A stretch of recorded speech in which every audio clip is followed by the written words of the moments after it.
in computer games, you don't like you're creating the whole time and it's always creative, but then at the end of the day, it's this virtual thing, right? You can't ever really touch it. You can't ever really interact with it.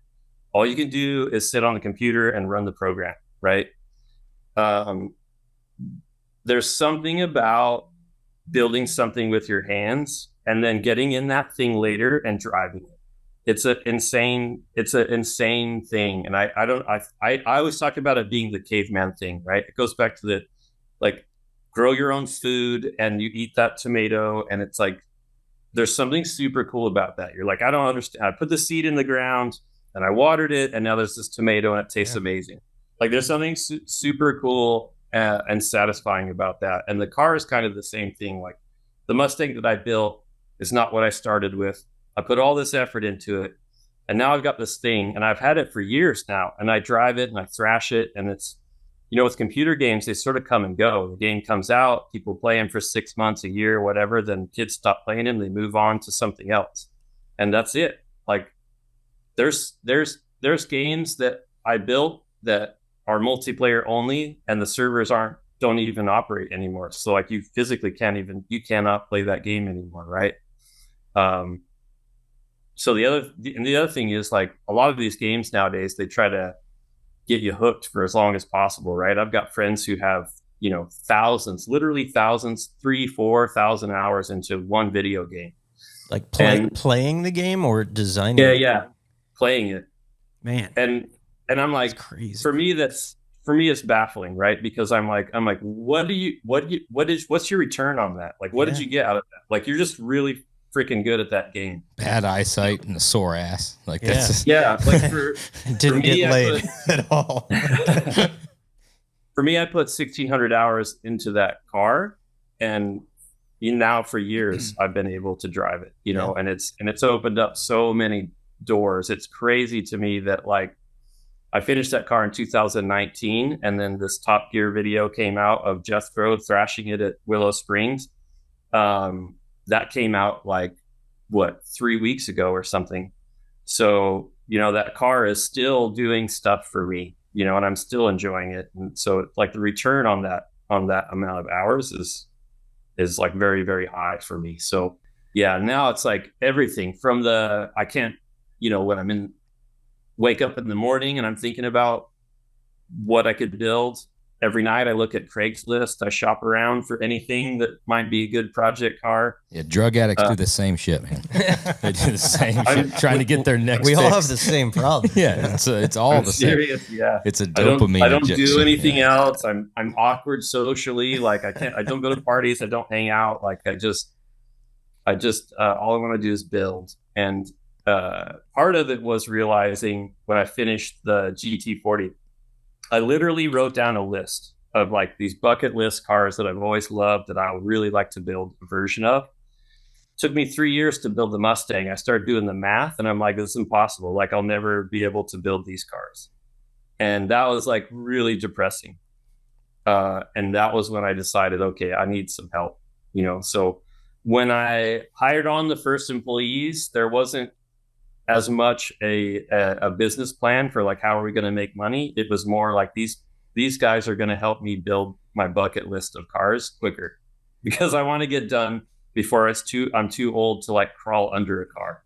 Are these guys that you know previously, or are you putting ads out and you've got to convince? Like, let me tell you something. I'm a pretty big deal. Yeah. I got a That's what I'm shit ton. wondering. I got a shit ton of money from a video game, And a right? shit ton of good ideas. Yeah, and a bunch of good ideas, right? We're gonna make some cool shit. That's seemingly for guys wanting to get into the industry and make a name. It's seemingly a difficult sell.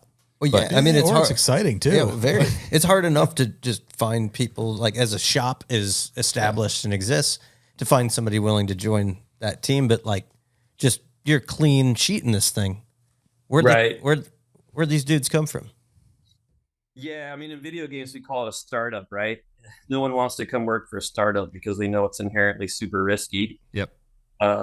So funny enough, two people that started for me right away were both people that had previously worked for me in video games. Really? Yeah. So we're marketing in them- like the wrong pool here. Yeah. Right. Yeah. One of them, Anna, She was a producer in video games, so she organized entire teams and managed them and managed the schedules and tried to keep everybody on track and worked on communication between departments and stuff like that. So producers are pretty critical to getting to actually shipping a game. And she was one of your first hires. Yeah. And you're hiring her to fabricate, or are you hiring her to organize your shit? Everything that organize. Like, right. I don't know how to do payroll. I don't know how to do healthcare. I don't know how to do any of that stuff. That's the third. That's the third sign that he's not from this industry, because his very first hire was organizational and it had nothing to do with fabrication, right? Yeah, I mean, it's the right way to do it. I'm just saying. Yeah, I think every other industry except this one kind of generally goes that approach. Sure. With you know what I'm saying. Like how many guys? I mean, none of us have. right, None of our first hire has been like, you know what? I'm telling you what. First person we hire is somebody to keep track of the books and stuff like that. Yeah, you're right. So you've got That's great. You've got her on board now. So now do you task her? You're like, find me some dudes that can like bend metal, weld stuff together. No. So so while I was building the GT40, my buddy Tom, he worked for me in video games for a while. It was one of those things. He came on. Other people interviewed him and hired on, but people were like, "You should go talk to this Tom guy upstairs, this new UI artist, because he really likes cars." And so I went upstairs and I pulled a chair over and I sat down by Tom and I said, "I heard you like cars, right?" And that started our friendship. He's an artist and really likes cars. Always wanted to build like a cool car, but never really has had hands on a car. And he started talking to me, and we just became such good friends that I was like, "Well, why don't you, like, I'll help you build something. Just find something cool that you like, and I'll help you get it running right and whatever." And of course, Tom found like the worst, like 62 Cutlass that spit a spark plug out because the threads were stripped in the block. The brake lines were crushed on it. The thing was a full-on death trap. And he was like, "I just want to get it running." So he brought it over to my house, and the plan was just to get it running, right? And it was in my driveway. I'm not kidding, for 4 years. And when it left my driveway, it was a full-on gasser. Like, it's got cheater slicks, the pie, those pie cut Sure. Tires, cheater slicks on the rear. It's got a big block olds in it, a tunnel ram, dual 4 barrels, and that's all Tom. Like he got into it so heavy, like to the point where it's like at first I was showing him how to do stuff and how to weld and how to, how suspension worked or whatever. And then pretty quick, I'd say 6 months in, he was coming to my house and explaining to me how like gasser stuff worked, the ladder bar suspension and how long those ladder bars should be and where the whole theory behind it and everything. Like he would just go home and research this stuff nonstop.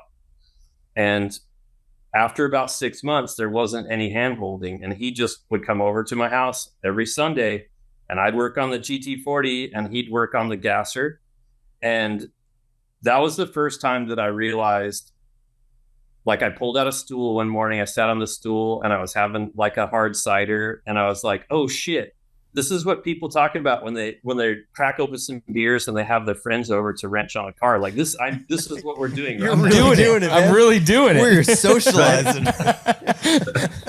It was like everything up to that was like goal based, right? Like we got to get this car done, get it running, whatever. And then I realized that at that point, like it didn't matter if and when he got that car done.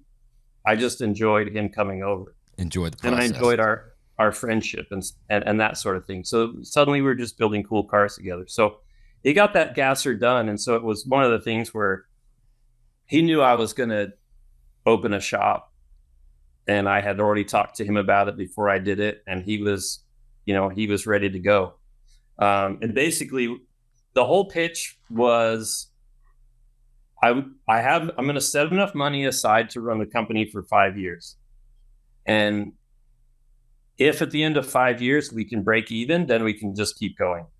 And I was like, but if we don't break even, then we have to make some hard decisions, right? And so Tom's like, wait, let me get this straight. You're telling me worst case scenario is that we get to build cool shit for 5 years. And I was like, yeah, I guess that's right. And he says, okay, I'm in. Tough sell. Yeah.